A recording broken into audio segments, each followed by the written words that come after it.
As anti-Semitism continues to rear its head in Europe, the widow of an Israeli athlete who was murdered by Palestinian terrorists wants the head of Britain's Labour Party to apologize because he laid a wreath at the grave of her husband's killers. Our John Waggy has the story now from Jerusalem. It was an attack that stunned the world.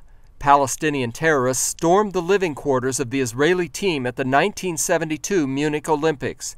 In the end, a group calling itself Black September had murdered 11 Israeli athletes and coaches, including Anke Spitzer's husband, Andre.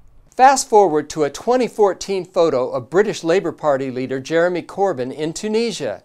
He's standing at the graves of those terrorists with a wreath in his hands. Imagine when an Israeli politician would go and put flowers on the graves of those murderers that killed people in London or in England in a terror attack. How would the British people accept that?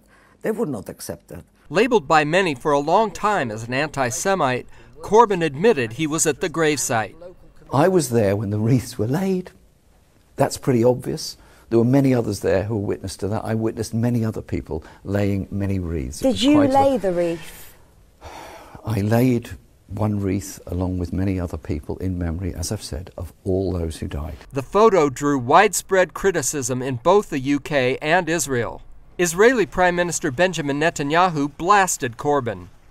The laying of a wreath by Jeremy Corbyn on the graves of the terrorist who perpetrated the Munich massacre and his comparison of Israel to the Nazis deserves unequivocal condemnation from everyone, left, right, and everything in between. Corbyn fired back in a tweet. Netanyahu's claims about my actions and words are false. What deserves unequivocal condemnation is the killing of over 160 Palestinian protesters in Gaza by Israeli forces since March, including dozens of children. The 1972 Munich Olympics were the first time the Games were held in Germany since they were hosted by Adolf Hitler in 1936. Israel, which was founded in 1948 as among many things as an attempt for Jews to be able to defend themselves, was once again powerless while Jews were being killed in Germany. The historic resonance of that is clear. Spitzer said the apology she wants isn't just for her. He said, I wanted to honor the victims of terror. Where were you? Did you ever come to the graves of my husband or to other terror victims here? We never saw you, Mr. Corbyn. John Waggy, CBN News, Jerusalem.